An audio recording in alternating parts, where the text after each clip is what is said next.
ছাত্রদের নতুন দল ঘোষণার সময় জানালেন নাগরিক কমিটির নেতা। এদিকে যমুনা অভিমুখে আন্দোলনে আত্মহারা, বাধা পেয়ে রাস্তা অবরোধ।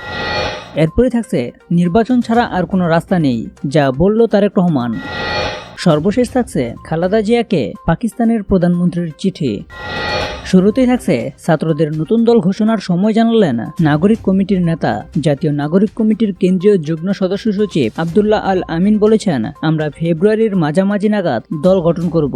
সেই লক্ষ্যে আমাদের কাজ চলছে, বেশ ভালোভাবেই চলছে দল গঠনের কাজ। তিনি বলেছেন, ইতিমধ্যে আন্দোলনের অংশীজন ছাত্র জনতার সঙ্গে আলোচনা চলছে। অতি দ্রুতই রাজনৈতিক দলের ঘোষণা আসবে এবং ফেব্রুয়ারির মধ্যেই নতুন দল গঠিত হবে। রোববার 2 ফেব্রুয়ারি দুপুর 12টার দিকে নারায়ণগঞ্জ জেলা প্রশাসকের কার্যালয়ে স্মারকলিপি প্রদান শেষে সাংবাদিকদের ব্রিফিং এর সময় এই মন্তব্য করেন তিনি।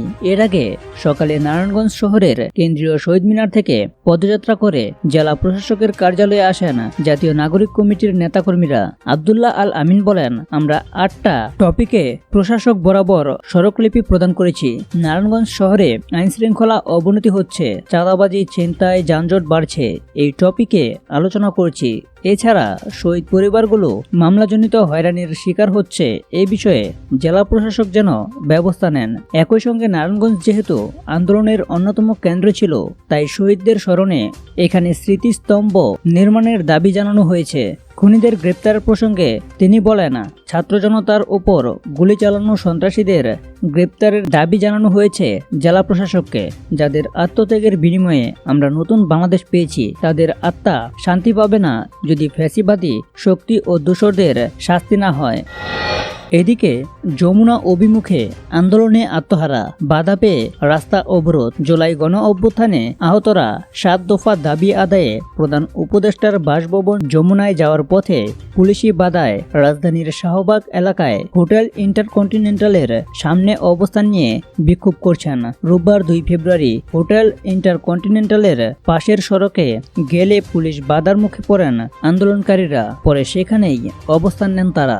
এদিন সন্ধ্যায় মিরপুর সড়ক ছেড়ে তারা প্রধান উপদেষ্টার বাসভবনের দিকে যাত্রা শুরু করেন। রাত 4টা 39 হোটেল ইন্টারকন্টিনেন্টালের সামনে পৌঁছান তারা। এর আগে শনিবার 1 ফেব্রুয়ারি বেলা 1টার দিকে আগারগাঁওয়ে মিরপুর রোডের উভয় পাশে অবস্থান নিয়ে সুচিকিৎসা, পুনর্বাসন ও রাষ্ট্রীয় স্বীকৃতির দাবিতে বিক্ষোভ শুরু করেন অভ্যুত্থানে আহত ব্যক্তিরা। রোববার তারা দিনভর আগারগাঁও ও শিশু মেলা মোড়ে মিরপুর সড়ক অবরোধ করে রাখেন।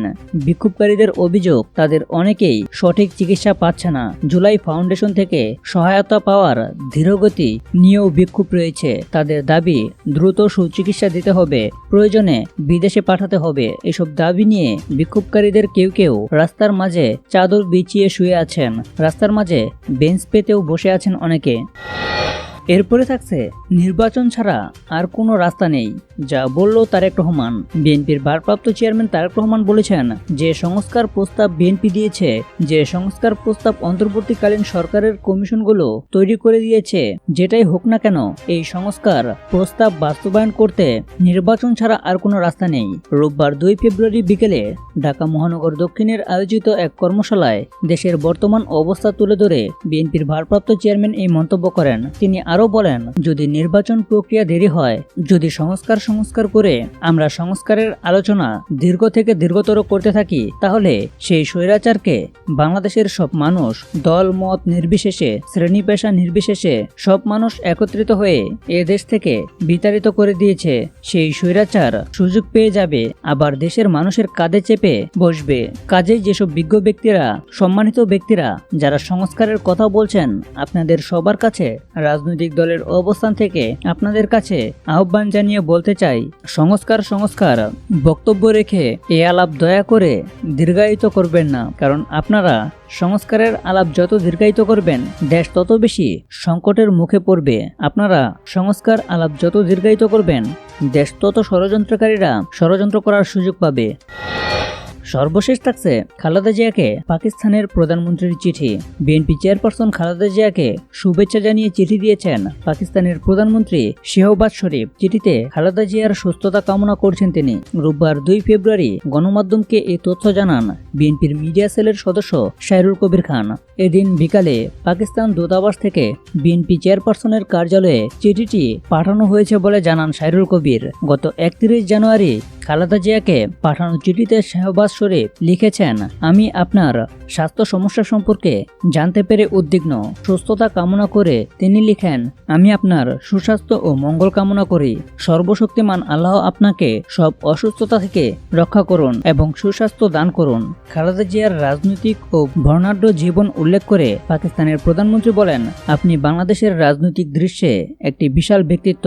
জনসেবার প্রতি আপনার অবিচল প্রতিশ্রুতি অনেকের জন্য অনুপ্রেরণা হয়ে রয়েছে। চিঠিতে পাকিস্তান বিএনপির চেয়ারপারসন তার পরিবার ও দলের সমর্থকদের সঙ্গে আছে বলেও আশ্বস্ত করেন শেহবাজ শরীফ।